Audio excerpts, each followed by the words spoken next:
everything was more modernized than it was in any other war before. I mean, there was something to mention for all the just technological advancements. I mean, there was the dreadnoughts from Germany. They had new artillery and bombs that they had that made the war actually a lot more deadly as well. And then there was the development of two different things, which was total war and trench warfare. And total war was the fact that, unlike other wars where you would just kind of like send out soldiers and then they would just go, but otherwise the country generally remained the same on the inside, unless it was attacked or something. Total war shifted every single piece of like industrialization and like consumerism into war propaganda and war, like just stuff for the war. So everyone working in factories, instead of just working on like the building of the country itself, was working on building things like the ships or the new like submarines or like guns and things like that for the war. And this also transformed how people worked, whereas like if men were all going off to war for the first time in history now, women actually had like a big role in the war because they were able to create like all the soldiers like uniforms and all their weapons and things like that in factories, and women really never had as big of a role as that in any other war. And then the other one was the trench warfare, which it was an entirely new thing.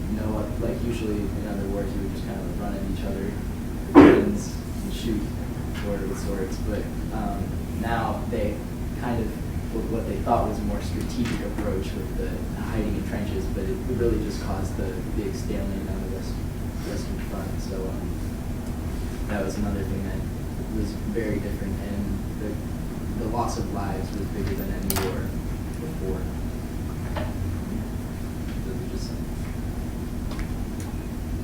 Okay.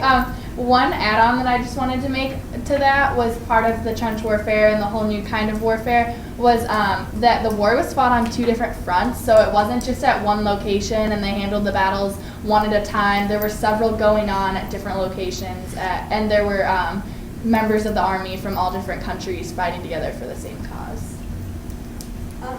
Another add-on that I had is that, like, unlike any other war, there's the most amount of countries fighting in this, which is different from any other war, because usually it would be like 3 or 4, but like this one, everybody's from Asia and Africa and America now and Europe, so that was much different and unique than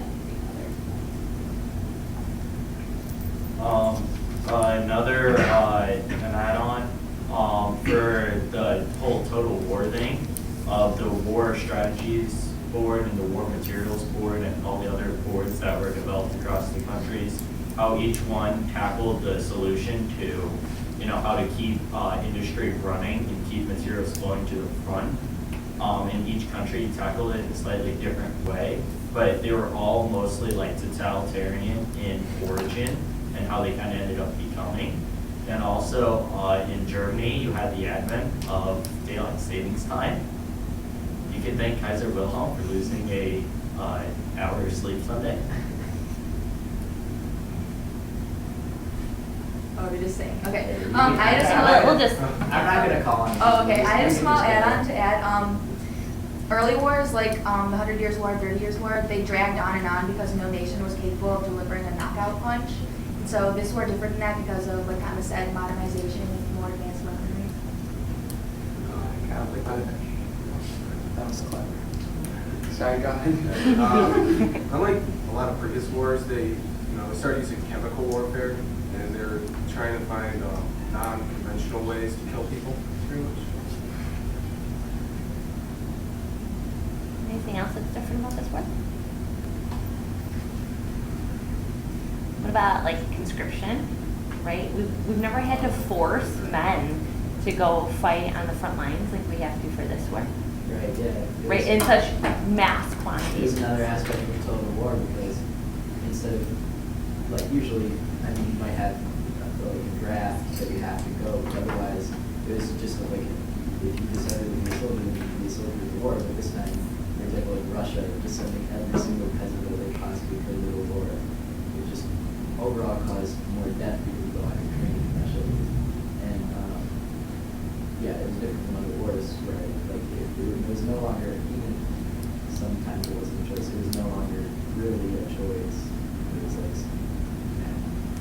you know, we kind of talked about this, 7th hour too, there wasn't like a cause, like, there wasn't like this driving, bigger thing aside with working for.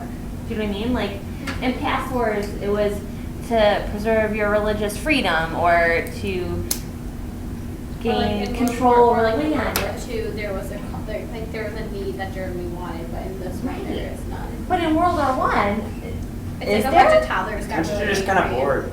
They're like, well, let's fight. And it's politicians, right? I mean, it's leaders of these countries driving this 4-year war, and I think that's what leads to like the anxiety and 'Cause the they're both frustration. showing answer. Because like they're like, why? What just happened? Like, why do we send millions to death over and over again? And how can our leaders like consciously keep that going for no real big cause? A rich man's war, but a poor man's fight. Maybe, yeah, maybe. And at the end of the war, there really wasn't no solution. It just caused a bigger problem. Like, Yeah, things are more unstable after World War I than they were before. How about, let me ask you this. So we know there's main causes of World War I. Give me one. Serbia.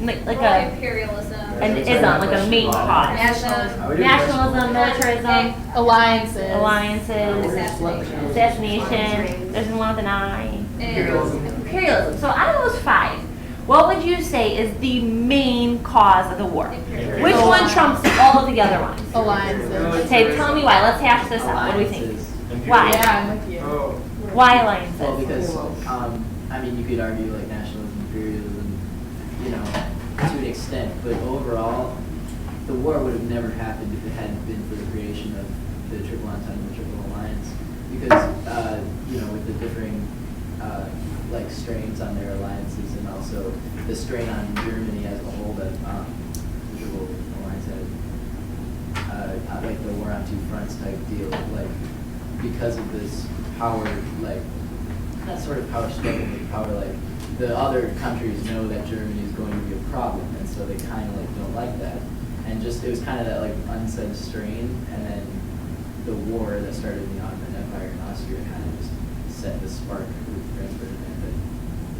But, like, it was a spark of, like, if the entire nation was kindled, whereas imperialism, like, okay, but they've been doing that for however many years, and nationalism has always been on.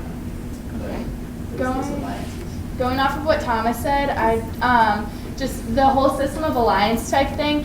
If it was just if there weren't like the Triple Entente and the Triple Alliance, yeah, Franz Ferdinand may have been assassinated, but there wouldn't have been like any real like tension or whatever. I guess like Austria-Hungary would have probably crushed Serbia in war, and that would have been the end of it. It was Russia coming to help, and then France and Great Britain trying to come in, and Germany's blank note that really just helped fuel this war into a total war.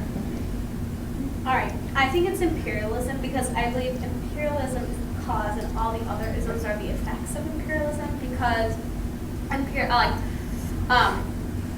all these countries wanted to be more powerful. They wanted to gain more land and respect, which goes along with nationalism. But then also because they saw all these other countries gaining land, they became frightened, so they militarized, and then they started gaining alliances because of that, because of the imperialistic attitudes and like responses that they were having.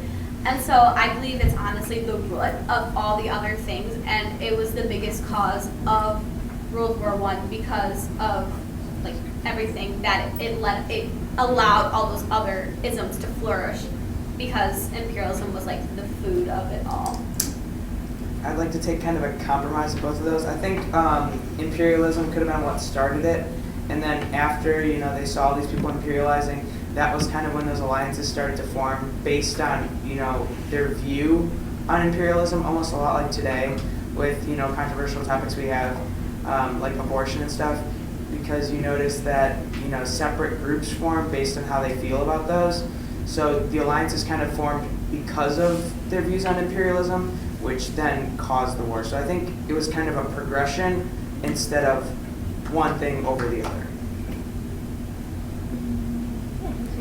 I actually think it was militarism because each country became more modernized and developed their own weapons, and you have like the arms race between Germany and Great Britain, and they created the larger scale problems between all the countries, because before the countries weren't really like gonna go to war. Yeah, they were having controversies and they like knew who they would back up, but like nothing big had happened until they decided that like one country wanted to beat the other.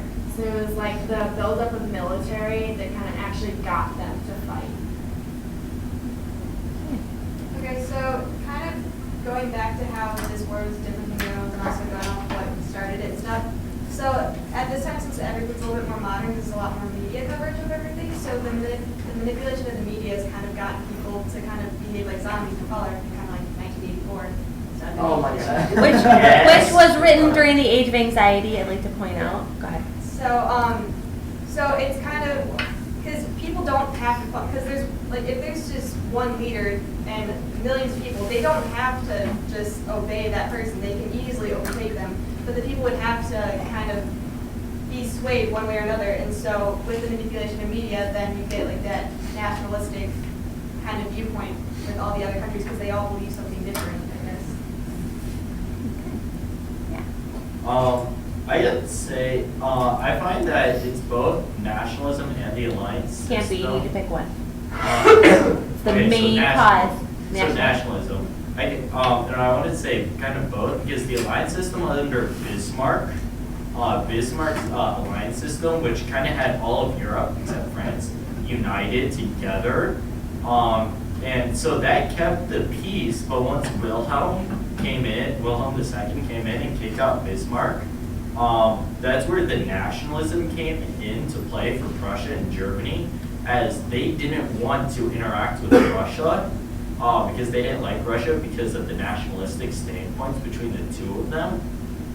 So I think that's why nationalism started the war, because Wilhelm did it based on nationalism, and he let the alliance system fall to pieces, the original true alliance system that kept World War I from starting years before. So it's nationalism as to why the war started. Like, these countries are putting on a show for each other, aren't they? Like, they don't really care if they beat the other one initially. I just like, let me flaunt everything I have, show you I'm super rich and powerful, and go ahead and try to one-up me, but then I will throw down, right? And I'm gonna kick the crap out of you. So it's just pompous people showing off. All right, let's go to the next question. Let's skip number 3. How about number 4? Why did war lead to revolution in Russia? Can I do that one? Sure.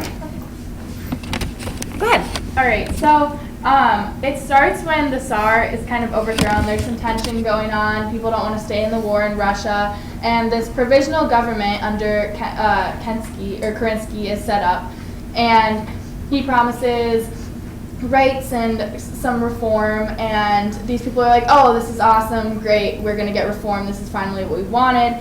And then they realized this was broad reform. They were still going to stay in the war. It was their nationalistic duty to stay in the war. And they didn't really support this. They had stuff going on at home that kind of contradicted what was happening overseas. And so they rejected, the socialists and liberals and people of all kinds were trying to reject this broad reform.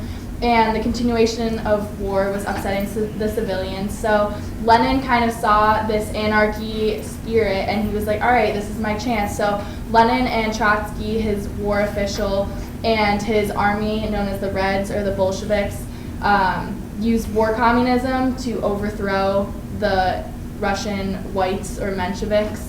And as a result, they were taken out of war with the Treaty of Brest-Litovsk, and the Reds eventually did win the revolution in 1921, and they continued to try and spread communism to Belarus and Ukraine, and then after that they tried to spread to Poland, and Germany wasn't having that. So I mentioned this week, Putin